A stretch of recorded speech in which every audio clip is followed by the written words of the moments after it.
ఎందరో త్యాగమూర్తుల త్యాగఫలం ఆంధ్ర రాష్ట్రం.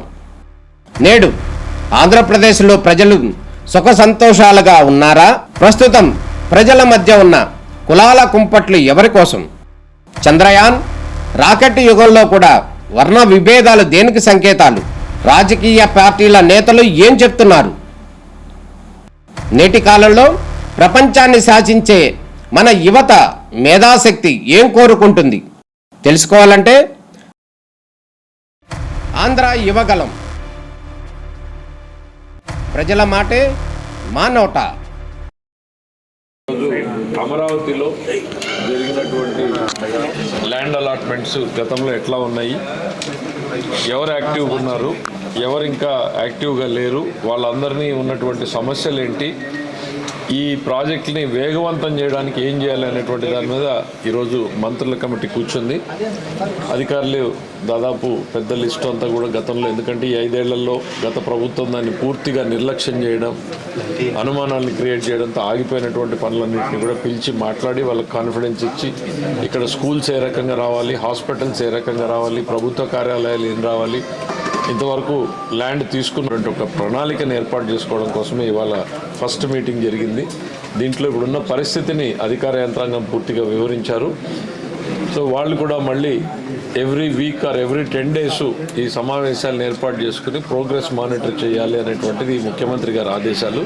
దాని ప్రకారం నారాయణ గారి నేతృత్వంలో ఈ సిఆర్డిఏ వర్క్ ప్రోగ్రెస్గా ఒకవైపు నడుస్తూ ఉంటే రెండో వైపు ఈ ల్యాండ్ అలాట్మెంట్స్ ఏవైతే జరిగినాయి, ప్రధానంగా చాలా ఇప్పుడు మనం చూసాం, విట్ కాలేజ్ వచ్చింది, రామచంద్ర కాలేజ్ వచ్చింది, అమృతమయ్య వచ్చింది. ఇట్లా డబ్బులు గతంలో వచ్చిన తర్వాత ఈ 5 ఏళ్లలో ఏం రాలేదు. కాకపోతే చాలామందికి ల్యాండ్ అలాట్మెంట్ అంతా అయ్యింది. వాళ్ళందరినీ కూడా వేగవంతంగా చేసి మొత్తం కేంద్ర ప్రభుత్వ కార్యాలయాలు కావచ్చు, రాష్ట్ర ప్రభుత్వ కార్యాలయాలు, విద్యా సంస్థలు, రీసెర్చ్ సంస్థలు, మళ్ళీ ట్రైనింగ్ ఇన్స్టిట్యూట్స్, ఇట్లా అన్ని రకాల వాళ్ళని కూడా యాక్టివిటీలో ఇన్వాల్వ్ చేసి అమరావతిలో ప్రోగ్రెస్ తీసుకురావడం కోసం ఏర్పాటు చేయడం జరిగింది. బేసిక్గా ఒకవైపు కన్స్ట్రక్షన్ స్టార్ట్ అవుతుంది, రెండో వైపు ప్రజల భాగస్వామ్యంతో మిగిలిన వాళ్ళందరూ కూడా ఇక్కడికి వచ్చేటట్టు ఏర్పాటు చేయడం కోసమే, వాళ్ళకున్న హర్డిల్స్ తొలగించడం కోసమే గ్రూప్ ఆఫ్ మినిస్టర్స్ కమిటీ ఈరోజు సమావేశం జరిగింది. Thank acts for different organisations, అంటే స్టేట్ కావచ్చు, గవర్నమెంట్ కావచ్చు, లేదా ప్రైవేట్ ఆర్గనైజేషన్స్, హోటల్స్ కావచ్చు, స్కూల్స్ కావచ్చు, వీటి మీద వాళ్ళు కూర్చున్నది. యాక్చువల్గా దీని మీద గతంలో ఇచ్చిన ఎవరెవరికి ఇచ్చారు, ఏమేమి ఇచ్చారు అనేది డీటెయిల్గా అధికారులు అడిగి మొత్తం తెలుసుకున్నారు. దాని మీద కొంత స్టడీ చేశారు.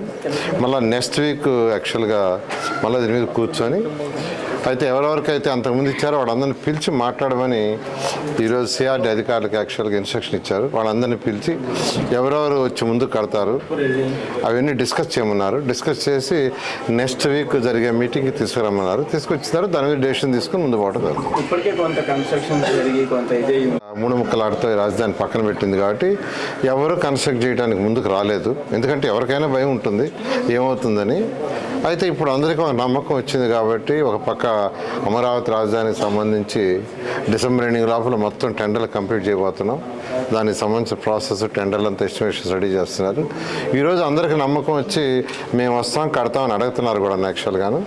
అయితే ఏదైనా ఒక సిస్టమేటిక్గా చేయాలనే ఉద్దేశంతో ఈరోజు గ్రూప్ ఆఫ్ మినిస్టర్స్ కూర్చొని దాని మీద డిస్కస్ చేశారు. నెక్స్ట్ వీక్ ఒక క్లారిటీతో ముందుకు రావడం జరుగుతుంది.